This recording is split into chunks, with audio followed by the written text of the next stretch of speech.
আমি আমি চাই সমাজের জন্য আমার মতো আর কোনো মেয়েকে কোনো আলেম নামের জালেম যেন না ঠকায়। রাকিবুল ইসলাম ফারুকীর মতো তথাকথিত আলেমদের জন্য আমাদের বর্তমান সমাজের যারা সৎ এবং দিনদার আলেম আছে তারা প্রশ্নবিদ্ধ হচ্ছে। সে একজন আলেম বা মৌলানা হওয়ার পরও আমার মক্কেলকে নিয়ে বিভিন্ন হসপিটাল এছাড়া তার নিজের মাদ্রাসায়ও রাত্রি যাপন করে। যৌতুকের জন্য তিনি 10 লক্ষ টাকা দাবি করে বিভিন্ন সময় আমার মক্কেলকে শারীরিকভাবে মানসিকভাবে নির্যাতন করে। জুনায়েদ আল হাবিব ওনার মেয়েদেরকে ওনার কাছে বিয়ে দিতে চায়, উনি বিয়ে করতে চায় না, আমি এতিম বলে আমাকে বিয়ে করছে। কিন্তু বিয়ের পরে ওনার বাস্তব চিত্র দেখতে পেলাম, উনি সম্পূর্ণ ভিন্ন। হেফাজতের সাবেক আমির বাবুনগরীর খাদেম রাকিবুল ইসলাম ফারুকী উনি সেখান থেকে আমার মক্কেলের সিবিটি কালেক্ট করেন। আমার মক্কেল সেখানে সিবিটি দিয়েছিলেন একজন দিনদার আলেম এবং একটি অবিবাহিত দিনদার পাত্রকে বিবাহের জন্য। তো তিনি সেই অভিযুক্ত সেই সিবিটি কালেক্ট করে তার নিজের পূর্বে তিনি বিবাহিত ছিলেন তার সেই বিয়ের কথা গোপন করে প্রতারণার আশ্রয় নিয়ে আমার ক্লায়েন্টকে বিয়ে করে।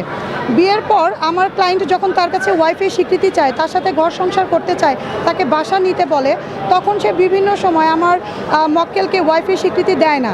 সে একজন আলেম বা মৌলানা হওয়ার পরও আমার মক্কেলকে নিয়ে বিভিন্ন হসপিটাল এছাড়া তার নিজের মাদ্রাসায়ও রাত্রি যাপন করে।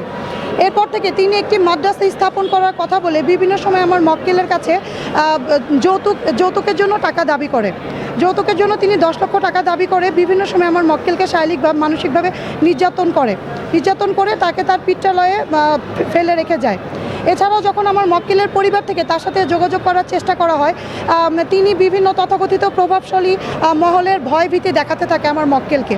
না, বর্তমানে ওনার কোনো রাজনৈতিক পরিচয় নেই। আমি যতদূর জানি যে উনি হেফাজতের সাবেক যে আপনার ওই যে কি বলে হেফাজতের উনি খাদেম ছিলেন, আওয়ামী লীগের সাথে সম্পৃক্ততা আছে এরকম ইস্যু ওনাকে 2017 সালে বহিষ্কার করা হয়। তারপর থেকে উনি বিভিন্ন দলের নাম ভাঙিয়ে চলে। কিছুদিন আগে দেখলাম ডক্টর ইউনূসের সাথে ছবি, এখন আবার বিএনপির বিভিন্ন বড় বড় নেতা এদের সাথে ছবি। উনি আসলে ওরকমভাবে কোনো দলের সাথে সম্পৃক্ততা নেই। উনি এক ধরনের আলেম সমাজের দাবি যে উনি এক ধরনের গুপ্তচর হিসেবেই কাজ করে থাকেন। আমার মক্কেল উনি ওনার সাথে নির্যাতন সংঘটিত হয়েছে, ওনার কাছে যৌতুক দাবি করে ওনাকে শারীরিক মানসিক নির্যাতন করা হয়েছে।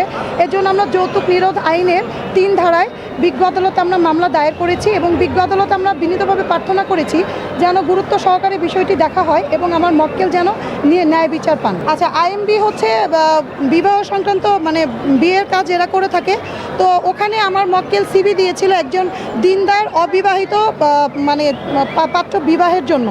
সেখান থেকে উনি যেটা আপনার রাকিবুল ইসলাম ফারুকী উনি ওনার নিজের পরিচয় গোপন রেখে নিজের কোনো ধরনের বায়োডাটা না দিয়ে উনি নিজেকে অবিবাহিত দাবি করে এবং বড় বড় মহলের কথাবার্তা বলে উনি আমার ক্লায়েন্টকে এক প্রকার ব্ল্যাকমেল করে বিবাহটা করে। আমি আসছি মাওলানা রাকিবুল ইসলাম ফারুকী, যিনি আল্লামা বাবুনগরীর খাদেম, ওনার বিরুদ্ধে মামলা করতে, কারণ উনি আমার সাথে প্রতারণা করেছে। মূলত ওনার সাথে আমার পরিচয় হয়েছিল 2025 সালে। তো পরিচয় হলো আইএমবি থেকে। আইএমবিতে আমার সিবি দিয়েছিলাম ভালো একটা ছেলের জন্য, যিনি ধার্মিক এবং পাশাপাশি উচ্চশিক্ষিত। রাকিব সাহেব আমার নাম্বারটা কালেক্ট করে উনি নিজেকে দাবি করছে উনি অনেক উচ্চশিক্ষিত। তাছাড়াও বাংলাদেশের মধ্যে উনি একজন স্কলার, পাশাপাশি উনি অনেক বড় মানের অনেক বড় বড় ওনার মাদ্রাসা, উনি নিজেকে অনেক বড় জাহিল করছে। তাছাড়া উনি এতটাই যে বিজ্ঞ, ওনার সাথে মাওলানা মামুনুল হক ভাই উনিও নিজেও টকশো করে পারে না, হারুন ইজহার আঙ্কেল, তাছাড়া জুনায়েদ আল হাবিব ওনার মেয়েদেরকে ওনার কাছে বিয়ে দিতে চায়, উনি বিয়ে করতে চায় না, আমি এতিম বলে আমাকে বিয়ে করছে। কিন্তু বিয়ের পরে ওনার বাস্তব চিত্র দেখতে পেলাম, উনি সম্পূর্ণ ভিন্ন। ওনাকে আমার এখন আলেম বলতেও বিশ্বাস হচ্ছে না, কারণ ওনার কর্মকাণ্ড, ওনার অ্যাক্টিভিটিস দেখি। হ্যাঁ, উনি এটা লুকিয়ে রাখছিল, বলছিল আলহামদুলিল্লাহ আমি সিঙ্গেল।